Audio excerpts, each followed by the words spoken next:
이게 정말 가능한 겁니까? 서울에서 평양까지의 거리 195km. 기존 자주포로는 절대 닿을 수 없는 거리였습니다. 하지만 2025년 한국이 그 공식을 완전히 뒤집어 버렸습니다. 램제트 포탄 안에 공기흡입 엔진을 장착해 날아가면서 스스로 가속하는 무기였죠. 마하 4에서 6의 속도로 150km를 날아가 적의 목표물을 정확히 타격합니다.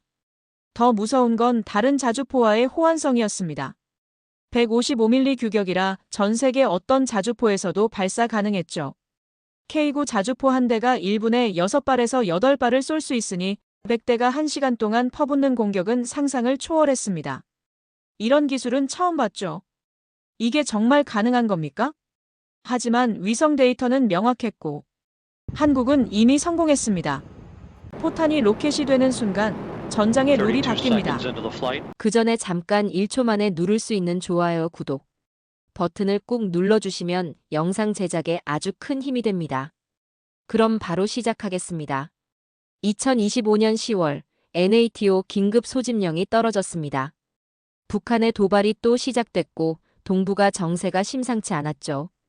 그런데 회의 주제를 듣는 순간 저는 의아했습니다. 한국의 신형 포탄 기술 검증이라니 지금 전쟁 위기 상황인데 웬 포탄 기술 검증이냐는 생각이 들었죠. 물론 그때는 몰랐습니다. 그게 앞으로 전쟁의 판을 완전히 바꿔놓을 거라는 걸요. 저는 마이클 안드류스입니다. 캐나다 토론토 출신으로 군수공학자로 25년을 살아왔죠. 토론토 대학교에서 추진역학 박사학위를 받고 NATO 탄도 추진체 연구소에서 선임 연구원으로 20년 넘게 일했습니다. 지금은 민간 방위기술 컨설턴트로 활동하고 있지만 제 손을 거쳐간 포탄과 미사일 시스템만 해도 수천 개가 넘습니다. 자신 있게 말할 수 있죠. 이 세상의 모든 추진체 기술을 꿰뚫고 있다고요. 그날 브뤼셀 NATO 본부 지하 3층 회의실은 유난히 무거운 공기가 흘렀습니다.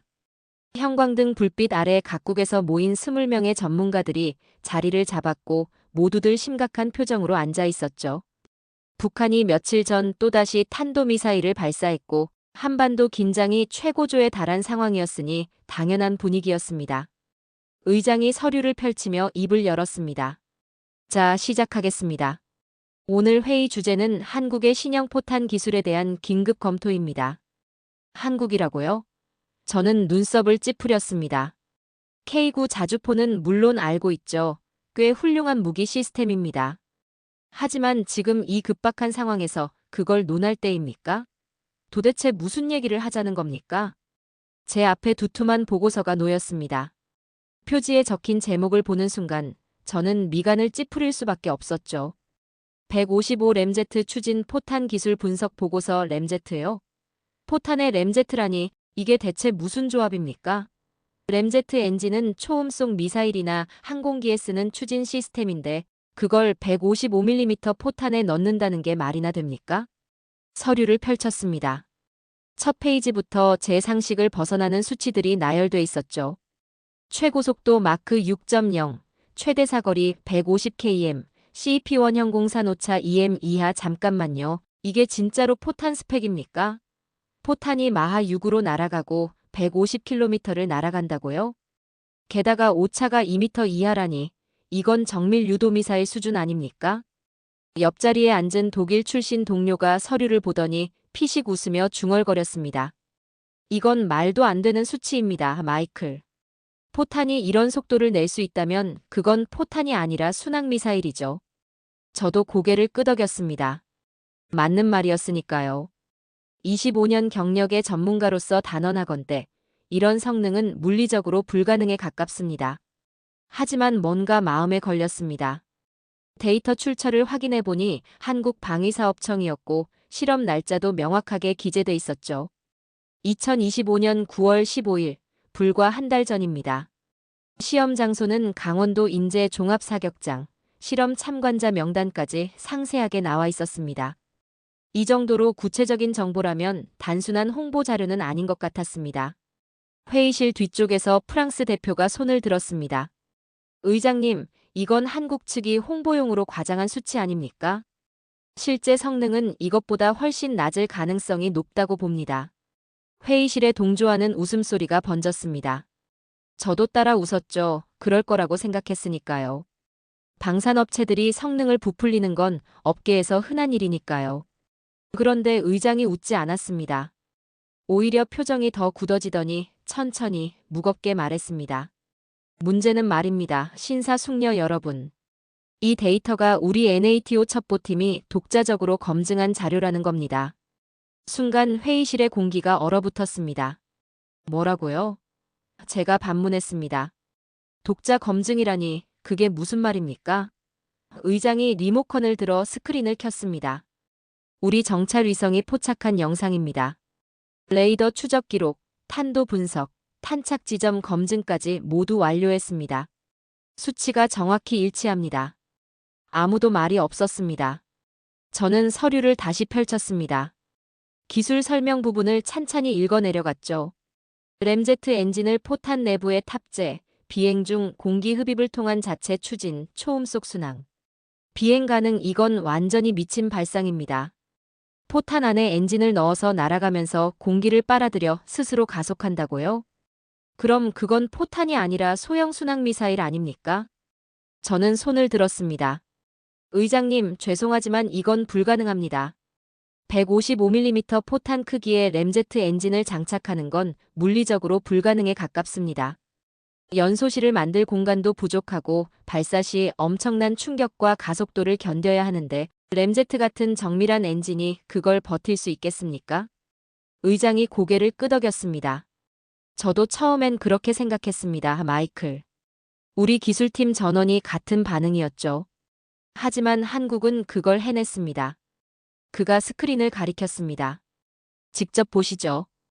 영상이 재생됐습니다. 한국의 어느 산악지대 사격장이었습니다. K9 자주포가 화면 중앙에 자리 잡고 포신이 천천히 하늘을 향해 올라갔죠. 주변엔 각종 측정 장비와 카메라가 빼곡하게 설치돼 있었습니다. 카운트다운이 들렸습니다. 3, 2, 1 발사. 굉음과 함께 거대한 불꽃이 터져 나왔습니다. 포탄이 포신을 빠져나가 하늘로 치솟았죠. 그런데 뭔가 이상했습니다. 일반 포탄처럼 포물선을 그리며 날아가지 않았습니다. 직선에 가까운 궤적으로 계속 가속하면서 날아가는 게 아닙니까? 화면이 전환됐습니다. 레이더 추적 데이터가 실시간으로 표시됐죠.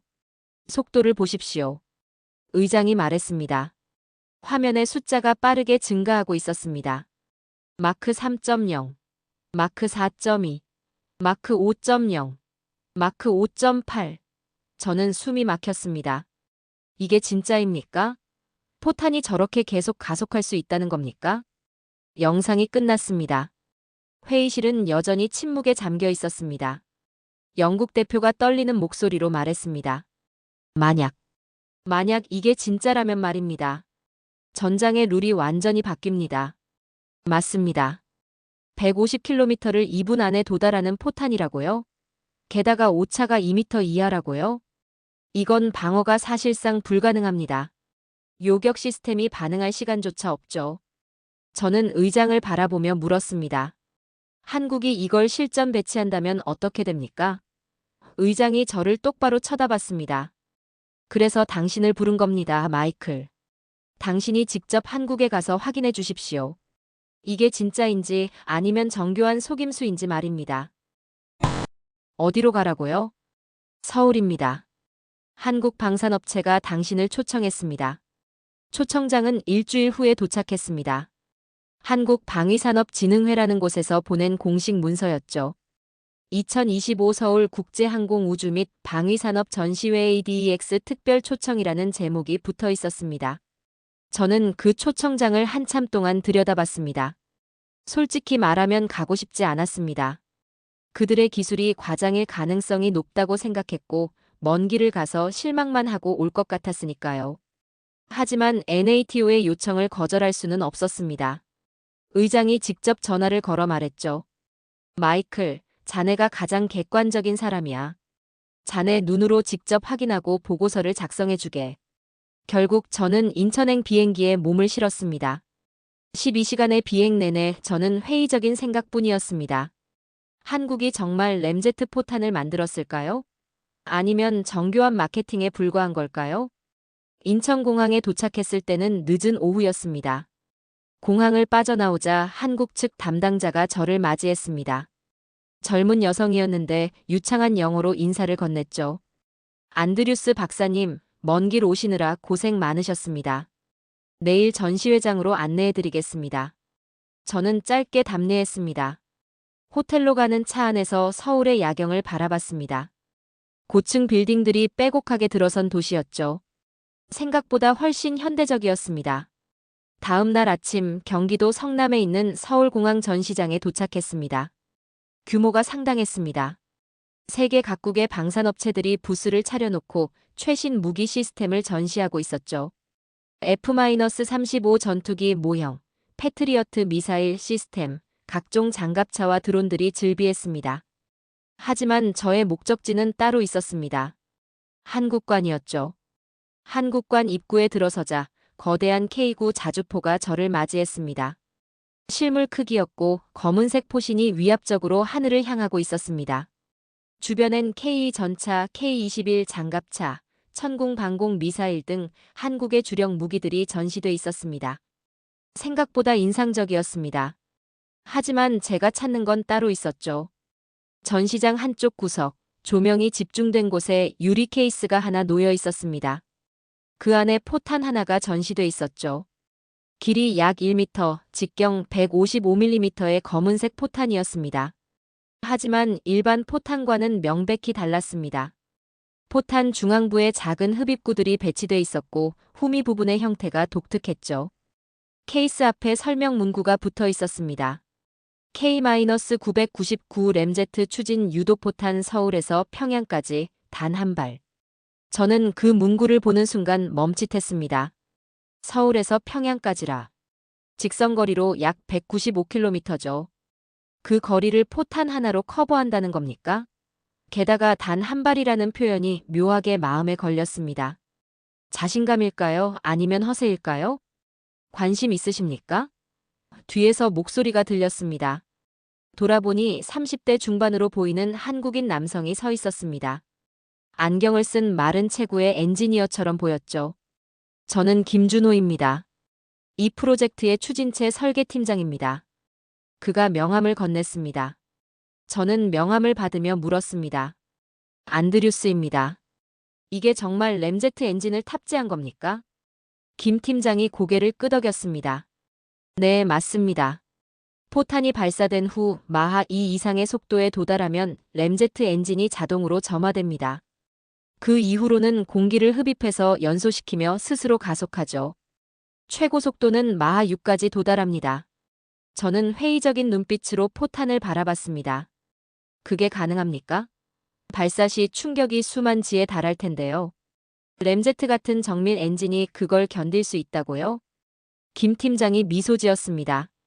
그게 바로 우리가 5년 동안 풀어야 했던 숙제였습니다. 내부 구조를 3중 완충 설계로 만들었고 연소실 소재는 새로 개발한 내열 세라믹 복합재를 썼습니다. 그가 태블릿을 꺼내 설계도를 보여줬습니다. 보시다시피 흡입구는 가변식으로 설계했고 연소실 압력을 실시간으로 조절하는 시스템을 탑재했습니다. 저는 설계도를 찬찬히 들여다봤습니다. 놀라웠습니다. 생각보다 훨씬 정교했죠. 일반적인 램제트보다 훨씬 소형화됐고 구조적 강도를 유지하면서도 무게를 최소화한 흔적이 보였습니다. 이론적으로는 가능할 수도 있겠네요. 저는 중얼거렸습니다. 이론이 아닙니다. 김 팀장이 단호하게 말했습니다. 실제로 작동합니다. 우리는 지난 9월 실사격 시험에서 147km 거리의 표적을 1.8m 오차로 명중시켰습니다. 그의 눈빛에는 확신이 있었습니다. 자만이 아니라 확신이었죠. 저는 그 눈빛을 보며 느꼈습니다. 이 사람은 거짓말을 하고 있지 않다고요. 저는 계산기를 꺼냈습니다.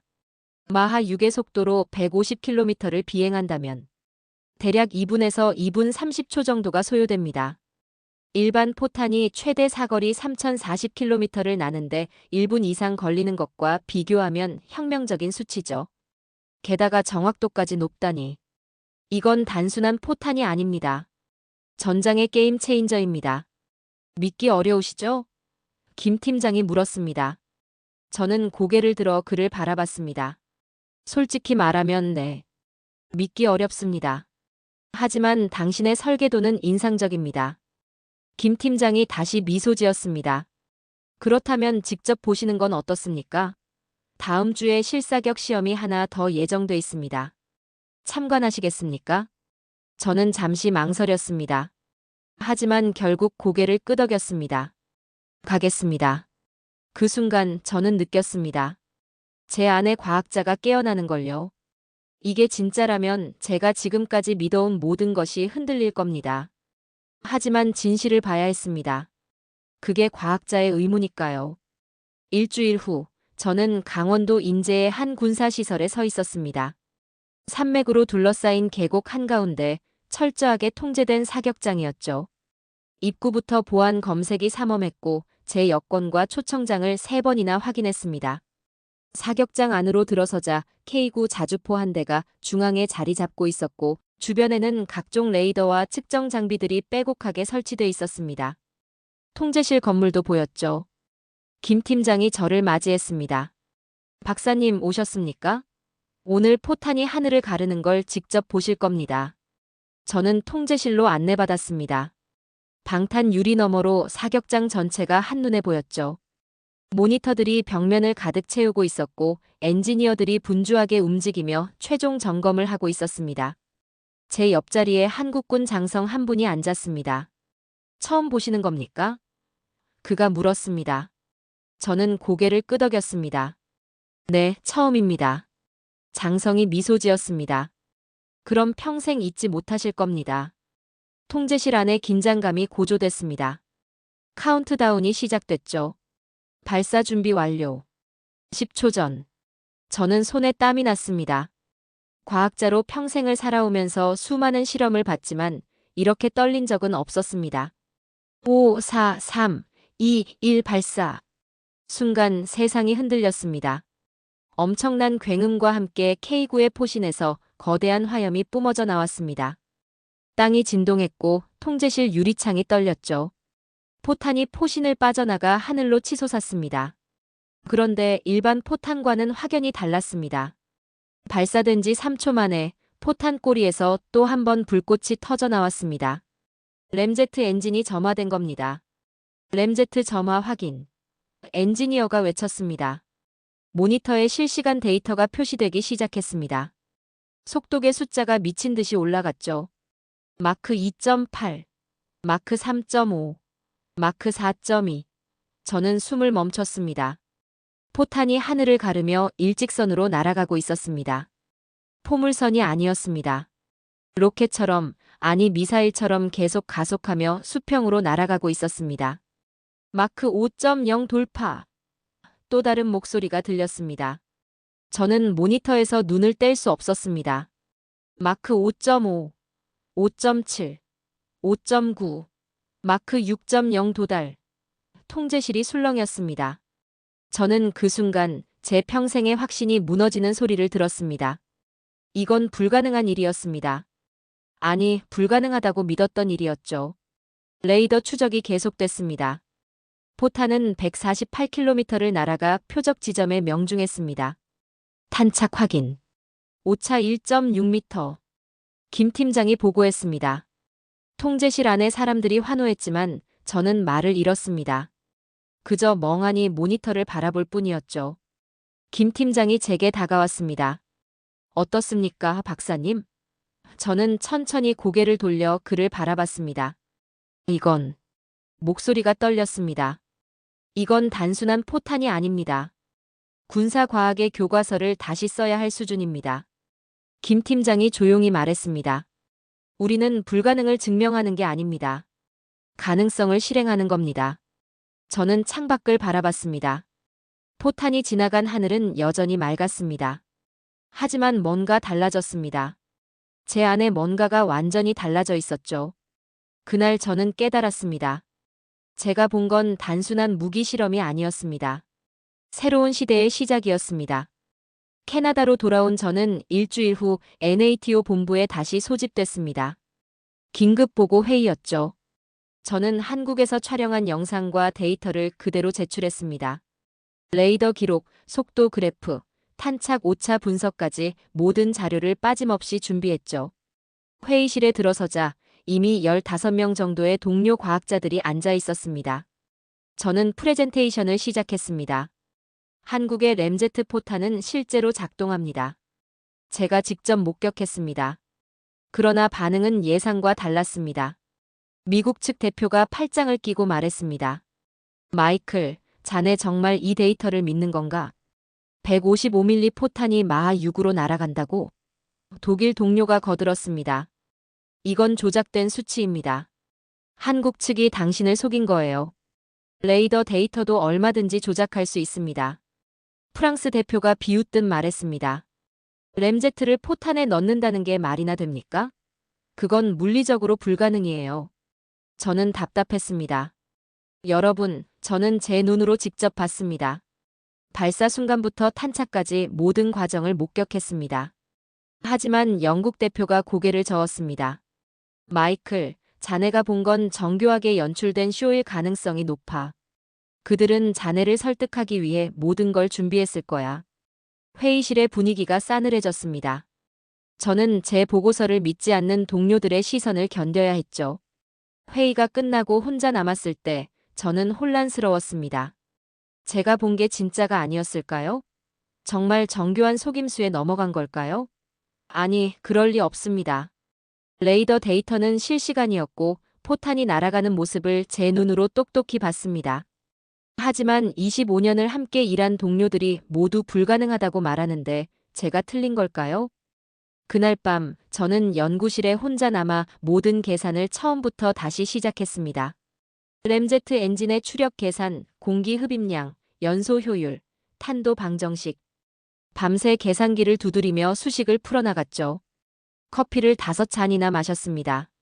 새벽 4시가 넘어서야 결론이 나왔습니다. 계산 결과는 변하지 않았습니다. 이론적으로 가능합니다. 매우 어렵지만 불가능하지는 않습니다. 저는 화이트보드 앞에 서서 제가 쓴 수식들을 바라봤습니다. 손이 떨렸습니다. 만약 한국이 정말로 이걸 해냈다면 그건 단순한 기술 발전이 아닙니다. 패러다임의 전환입니다. 그리고 만약 그게 사실이라면 제가 25년 동안 믿어온 서방의 기술적 우월성은 무엇이었습니까? 우리가 불가능하다고 단정했던 것을 그들은 가능하게 만들었습니다. 책상 위에 놓인 서류 더미를 보다가 한국에서 받은 명함 한 장이 눈에 들어왔습니다. 김준호 팀장의 명함이었죠. 그가 했던 말이 떠올랐습니다. 우리는 불가능을 증명하는 게 아닙니다. 가능성을 실행하는 겁니다. 그 말이 머릿속에서 계속 맴돌았습니다. 며칠 후 이메일 한 통이 도착했습니다. 한국 측에서 온 메일이었죠. 안드류스 박사님께 다음 달 우리 연구소에서 진행될 램제트 엔진 검증 실험에 직접 참여해 주실 수 있으시겠습니까? 모든 데이터를 공개하고 박사님께서 직접 측정하고 분석하실 수 있도록 하겠습니다. 저는 그 메일을 3번 읽었습니다. 망설였습니다. NATO 동료들은 제가 속았다고 믿고 있습니다. 다시 한국에 간다면 그들은 저를 어떻게 볼까요? 하지만 과학자로서 진실을 외면할 수는 없었습니다. 제가 본 것이 진짜였는지 아니면 착각이었는지 확실히 알아야 했습니다. 손가락이 키보드 위에서 멈췄다가 천천히 움직였습니다. 가겠습니다. 모든 실험 과정에 참여하고 싶습니다. 답장을 보내고 나자 이상하게 마음이 편해졌습니다. 제가 과학자라는 사실을 다시 깨달았죠. 진실 앞에서는 편견도 자존심도 의미가 없습니다. 한 달 후, 저는 다시 한국 땅을 밟았습니다. 이번엔 서울이 아니라 대전이었죠. 한국항공우주연구원 산하 추진체 연구소였습니다. 공항에서 차로 2시간을 달려 도착한 그곳은 생각보다 소박했습니다. 화려한 현대식 건물을 기대했는데 20년은 된 듯한 콘크리트 건물이 저를 맞이했죠. 하지만 입구에서부터 느껴지는 분위기가 달랐습니다. 사람들의 눈빛이 살아있었습니다. 김준호 팀장이 직접 마중 나왔습니다. 박사님, 다시 와주셔서 감사합니다. 오늘은 우리 연구소의 모든 것을 보여드리겠습니다. 그가 저를 연구동 안으로 안내했죠. 복도를 걷는데 금속 타는 냄새가 코를 찔렀습니다. 어디선가 기계 돌아가는 소음도 들렸고요. 이곳은 실험실이 아니라 전쟁터 같았습니다. 실험동에 들어서자 놀라운 광경이 펼쳐졌습니다. 30대에서 40대로 보이는 젊은 엔지니어들이 작업복을 입고 포탄 부품들을 다루고 있었습니다. 누군가는 현미경으로 부품을 검사하고 누군가는 선반 앞에서 금속을 깎고 있었죠. 바닥엔 공구들이 널려 있었고 벽에는 설계도가 빼곡하게 붙어 있었습니다. 화려함은 없었지만 진심이 느껴졌습니다. 김 팀장이 테이블 위에 놓인 부품 하나를 집어들었습니다. 이게 램제트 엔진의 핵심입니다. 공기 흡입구입니다. 손가락 2개 정도 크기의 작은 금속 부품이었죠. 이 흡입구의 각도와 크기를 마이크로 단위로 조정했습니다. 0.1mm만 틀려도 엔진이 작동하지 않습니다. 저는 그 부품을 받아들고 자세히 살펴봤습니다. 표면이 거울처럼 매끄러웠고 정밀도가 놀라웠습니다. 이걸 어떻게 만들었습니까? 제가 물었습니다. 옆에 서 있던 젊은 엔지니어가 답했습니다. 손으로 만들었습니다. 3년 동안 482번의 시행착오 끝에 완성했습니다. 그의 손을 보니 굳은 살이 박혀 있었습니다. 저는 그 손을 보는 순간 뭔가 가슴이 뜨거워지는 걸 느꼈습니다. 김 팀장이 저를 다른 구역으로 안내했습니다. 이제 연소 실험을 보여드리겠습니다. 방음 처리된 시험실이었습니다. 중앙에 투명한 아크릴 상자가 놓여 있었고 그 안에 램제트 엔진 모형이 설치돼 있었죠. 지금부터 실제 비행 조건을 재현하겠습니다. 마하 3의 공기 흐름을 만들어서 엔진을 점화시킬 겁니다. 카운트다운이 시작됐습니다. 기계 소리가 커지더니 아크릴 상자 안으로 엄청난 속도의 공기가 분사됐습니다. 순간 엔진 내부에서 푸른 불꽃이 피어올랐습니다. 그리고 놀랍게도 그 불꽃이 일정하게 유지됐습니다. 흔들림도 없이 완벽하게 안정된 연소였습니다. 저는 숨을 죽이고 그 장면을 지켜봤습니다. 압력이 일정합니다. 연소 효율 94.2%. 모니터를 보던 엔지니어가 보고했습니다. 김 팀장이 저를 돌아보며 조용히 말했습니다. 박사님, 이건 단순한 설계가 아닙니다. 철학입니다. 우리는 포탄을 만드는 게 아니라 평화를 지키는 도구를 만들고 있습니다. 저는 그 말을 듣는 순간 깨달았습니다. 이 사람들은 단순히 기술적 성취를 위해 일하는 게 아니었습니다. 책임감으로 일하고 있었죠. 북한과 불과 200km도 떨어지지 않은 나라에서 전쟁의 공포를 매일 느끼며 살아가는 사람들이었습니다. 그들에게 이 포탄은 단순한 무기가 아니라 생존의 문제였습니다. 휴게실에서 커피를 마실 때였습니다. 한 젊은 연구원이 다가와 말했습니다. 박사님, 우리 선배들이 K골 만들 때 저는 중학생이었습니다. 그때 선배들이 세계 최고의 자주포를 만들었죠. 이제 우리 세대가 그 한계를 넘어야 합니다. 그의 눈빛엔 두려움이 아니라 의지가 있었습니다. 저는 그날 제가 왜 한국에 다시 왔는지 알았습니다. 기술을 확인하러 온 게 아니었습니다. 사람을 보러 온 겁니다. 기술의 중심은 장비가 아니라 사람이었습니다. 그리고 이 사람들의 손끝에는 단순한 기술이 아니라 혼이 담겨 있었습니다. 한국에서 돌아온 지 일주일 후 세계 언론이 들끓기 시작했습니다. CNN이 처음 보도했죠. 한국 램제트 포탄 기술 공개. 러시아 기술 모방 의혹 제목부터 자극적이었습니다. 기사 내용은 더 심했습니다. 한국이 러시아의 크라스노폴 유도포탄 기술을 훔쳤다는 주장이었죠. BBC도 가세했습니다. 한국 신형 포탄, 미국 램제트 기술 유출 가능성, 프랑스 르몽드는 더 노골적이었습니다. 동양의 모방, 서방 기술의 복제품일 뿐. 저는 그 기사들을 보며 분노했습니다. 제가 직접 본 건 모방이 아니었습니다. 그들의 설계는 독창적이었고 접근 방식 자체가 달랐습니다. 러시아나 미국의 램제트와는 완전히 다른 구조였죠. 하지만 언론은 듣지 않았습니다. 서방 세계는 한국이 독자적으로 이런 기술을 개발했다는 사실을 믿고 싶어 하지 않았습니다. NATO 본부에서 다시 연락이 왔습니다. 마이클, 상황이 심각해졌네. 미국 의회에서 한국에 대한 기술 이전 중단을 검토하고 있어. 자네가 본 게 정말 독자 기술이 맞나? 저는 단호하게 답했습니다. 맞습니다. 제가 모든 과정을 봤습니다. 그들은 독자적으로 개발했습니다. 하지만 제 목소리는 파도 속의 외침처럼 묻혀버렸습니다. 정치적 압박은 점점 거세졌습니다.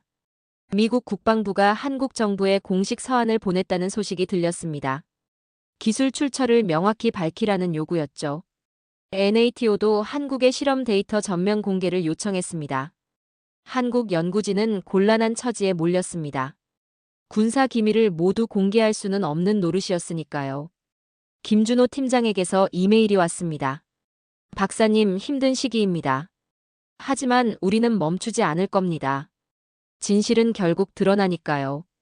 저는 그 이메일을 읽으며 가슴이 먹먹해졌습니다. 그들의 노력이 정치와 편견 앞에 무너지고 있었습니다.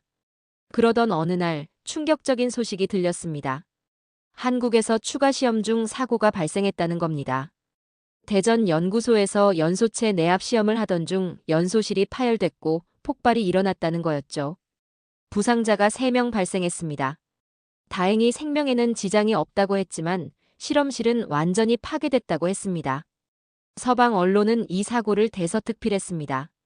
한국 램제트 포탄 결국 실패. 기술적 한계 드러나 무리한 개발의 대가, 연구원 부상.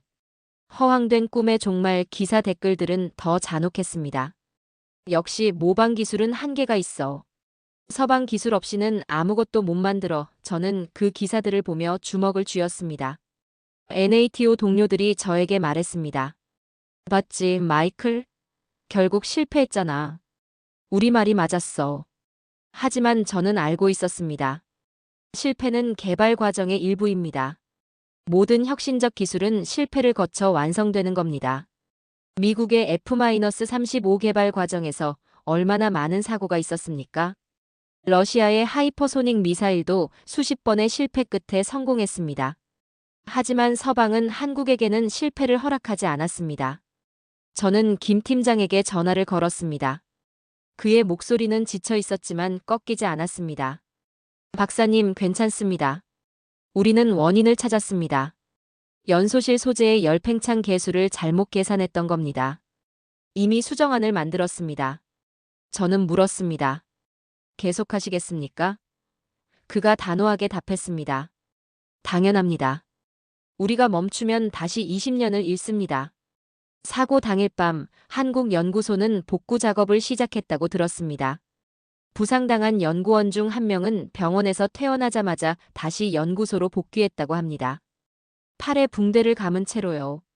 저는 그 얘기를 듣고 눈시울이 뜨거워졌습니다. 이건 단순한 직업 정신이 아니었습니다. 신념이었습니다. 한 달 후 김 팀장에게서 또 다른 이메일이 왔습니다. 박사님, 우리는 문제를 해결했습니다. 다음 달 재시험을 진행합니다. 이번엔 국제감시단을 모두 초청할 겁니다. 의심하는 모든 사람들 앞에서 증명하겠습니다. 저는 그 이메일을 읽으며 미소 지었습니다. 그들은 무너지지 않았습니다. 오히려 더 강해졌습니다. NATO 회의에서 저는 다시 발언권을 요청했습니다. 여러분, 한국은 재시험을 준비하고 있습니다. 이번엔 국제감시단이 모든 과정을 지켜볼 겁니다. 저는 다시 가겠습니다. 동료들이 의아한 표정으로 저를 봤습니다. 마이클, 아직도 그들을 믿는 건가? 저는 고개를 끄덕였습니다. 네, 믿습니다. 과학은 실패를 딛고 일어서는 겁니다. 그들이 바로 그걸 하고 있습니다. 밤늦게 연구실에 혼자 앉아 생각했습니다. 왜 서방은 한국의 성공을 인정하기 어려워하는 걸까요? 기술적 우월감 때문일까요? 아니면 변화에 대한 두려움일까요? 저는 깨달았습니다. 진짜 강함은 넘어지지 않는 게 아니라 넘어진 후 다시 일어서는 겁니다. 그리고 한국은 지금 일어서고 있었습니다. 비행기 티켓을 예매했습니다. 인천행, 편도. 이번엔 확신이 있었습니다. 그들은 해낼 겁니다. 그리고 저는 그 순간을 목격할 겁니다. 2달 후, 저는 다시 강원도 인제 사격장에 서 있었습니다. 이번엔 혼자가 아니었죠. 미국, 영국, 독일, 프랑스에서 온 국제감시단 17명이 함께였습니다. 모두 회의적인 표정이었습니다. 어떤 이는 노골적으로 시간 낭비라는 표정을 짓기도 했죠. 하지만 저는 알고 있었습니다. 오늘 그들의 표정이 바뀔 거라는 걸요. 문제는 날씨였습니다. 아침부터 폭우가 쏟아지기 시작했죠. 바람도 거셌습니다. 통제실에서 한국군 장성이 김 팀장에게 물었습니다. 연기하는 게 어떻겠습니까? 기상 조건이 좋지 않습니다.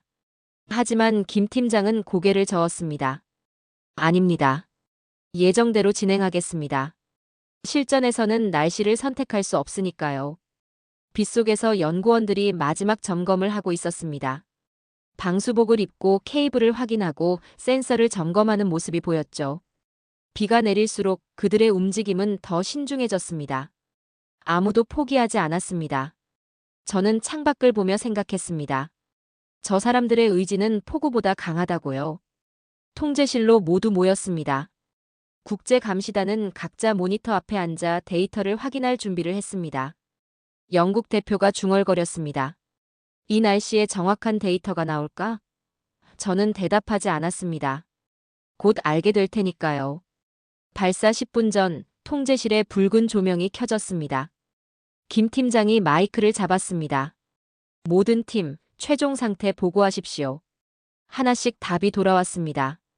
레이더 팀 준비 완료. 추적 시스템 정상. K9 발사 준비 완료. 모든 게 준비됐습니다. 저는 손에 땀이 났습니다. 25년 경력의 과학자로서 이렇게 떨려본 적이 없었습니다. 카운트다운이 시작됐습니다. 60초 전. 통제실이 조용해졌습니다. 빗소리만 유리창을 두드렸죠. 30초 전. 제 심장이 빠르게 뛰었습니다. 10, 9, 8. 저는 숨을 멈췄습니다. 3, 2, 1 발사. 세상이 멈춘 것 같았습니다. 엄청난 굉음과 함께 K9의 포신에서 거대한 화염이 폭발했습니다. 폭우 속에서도 그 빛은 눈부셨습니다. 땅이 흔들렸고 통제실 전체가 진동했죠. 포탄이 하늘로 치솟았습니다. 빗줄기를 뚫고 날아오르는 모습이 마치 용이 승천하는 것 같았습니다. 램제트 점화. 3초 후 외침이 들렸습니다. 포탄 꼬리에서 두 번째 불꽃이 터졌습니다. 모니터에 속도가 표시되기 시작했죠. 마크 2.5, 2.8, 3.2. 숫자가 미친 듯이 올라갔습니다. 국제감시단이 모니터에 눈을 고정했습니다. 마크 4.0 돌파. 엔지니어의 목소리가 떨렸습니다. 마크 4.5, 4.8, 5.2. 저는 모니터에서 눈을 뗄 수 없었습니다. 심장이 터질 것 같았죠. 마크 5.5. 통제실 안의 긴장이 극에 달했습니다. 그리고 그 순간이 왔습니다. 마크 6.0 도달. 숫자가 6.0을 찍었습니다. 통제실이 폭발했습니다. 환호성과 박수가 터져나왔죠. 한국 연구원들이 서로 껴안았습니다. 누군가는 울고 있었습니다. 저도 눈물이 났습니다. 부끄럽지 않았습니다. 이건 단순한 실험 성공이 아니었으니까요. 레이더 추적이 계속됐습니다. 사거리 152km 비행 중. 탄착 예상 지점 접근. 명중. 순간 정적이 흘렀습니다. 오차 확인. 1.3m입니다.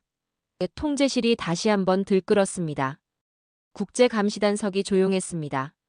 미국 대표가 멍한 표정으로 모니터를 바라보고 있었고 영국 대표는 고개를 저으며 뭔가 중얼거렸습니다. 독일 대표가 천천히 일어나 박수를 치기 시작했습니다. 1명, 2명, 결국 모든 감시단이 일어나 박수를 쳤습니다. 회의적이던 그들의 표정이 완전히 바뀌어 있었습니다. 김 팀장이 제게 다가왔습니다. 그의 눈은 붉었지만 미소를 짓고 있었죠. 박사님 봤습니까? 저는 고개를 끄덕이며 그의 어깨를 잡았습니다. 봤습니다. 물리학의 벽이 무너지는 소리를 들었습니다. 그가 조용히 말했습니다. 이건 우리만의 승리가 아닙니다. 믿어준 모든 사람의 승리입니다. 그날 밤 CNN이 속보를 냈습니다. 한국 마하6 램제트 포탄 실현. 국제감시단 검증 완료. BBC도 이어졌습니다. 군사기술의 새 장, 한국이 열다 전 세계 언론이 일제히 보도했습니다. 2달 전 조롱하던 그 언론들이었습니다. 저는 사격장 밖에 서서 빗속의 하늘을 바라봤습니다. 폭우는 멈추지 않았지만 하늘은 어느새 밝아지고 있었습니다. 그날 저는 깨달았습니다. 진짜 초음 속은 기계가 아니라 인간의 의지였습니다. 한국의 램제트 포탄 성공 소식은 세계를 뒤흔들었습니다. 석 달 후 저는 제네바에서 열린 국제군사기술 포럼에 초청받았습니다. 주제는 차세대 화력 시스템의 패러다임 전환이었죠. 주최 측은 제가 한국 사례를 직접 발표해 주길 원했습니다. 처음엔 망설였습니다. 저는 한국 사람이 아니니까요. 하지만 곧 깨달았습니다. 제가 할 일은 기술 발표가 아니라 증언이라는 걸요. 포럼 당일 제네바 국제회의장은 50개국에서 온 군사 전문가들로 가득 찼습니다. 장성들, 방산업체 대표들, 과학자들이 객석을 채웠죠. 저는 단상에 올라 마이크 앞에 섰습니다. 거대한 스크린에 K9 자주포와 램제트 포탄 영상이 떴습니다. 저는 천천히 입을 열었습니다. 신사숙녀 여러분, 저는 오늘 기술 논문을 발표하러 온 게 아닙니다. 증인으로 왔습니다. 객석이 조용해졌습니다. 저는 25년간 NATO에서 일하며 서방의 기술이 최고라고 믿었습니다. 하지만 한국에서 저는 제 오만함을 마주했습니다. 그들이 만든 건 단순한 무기가 아니었습니다. 미래에 대한 선언이었습니다. 스크린의 발사 영상이 재생됐습니다. 포탄이 마하 6으로 날아가는 장면이었죠. 객석에서 탄성이 터져나왔습니다. 저는 계속 말했습니다. 이 포탄을 만든 사람들을 소개하겠습니다. 저는 한 명 한 명 이름을 불렀습니다. 김준호 팀장, 이재현 연구원, 박성민 엔지니어. 그들의 이름을 호명하며 저는 각자의 헌신을 설명했습니다. 5년간의 밤샘 작업, 482번의 실패, 사고로 다친 손, 그럼에도 포기하지 않은 의지. 그들은 불가능을 증명한 세대입니다. 제 목소리가 떨렸습니다. 한국과 북한은 불과 200km도 떨어지지 않았습니다. 그들에게 이 기술은 선택이 아니라 생존이었습니다. 하지만 그들은 두려움이 아니라 책임감으로 일했습니다. 객석이 숙연해졌습니다. 저는 마지막 슬라이드를 띄웠습니다. 한국 연구소 벽에 적힌 문구였죠. 우리는 끝내 이겼다. 여러분, 이 문구를 보십시오. 그들이 이긴 건 기술적 한계가 아닙니다. 편견과 의심, 그리고 실패에 대한 두려움이었습니다.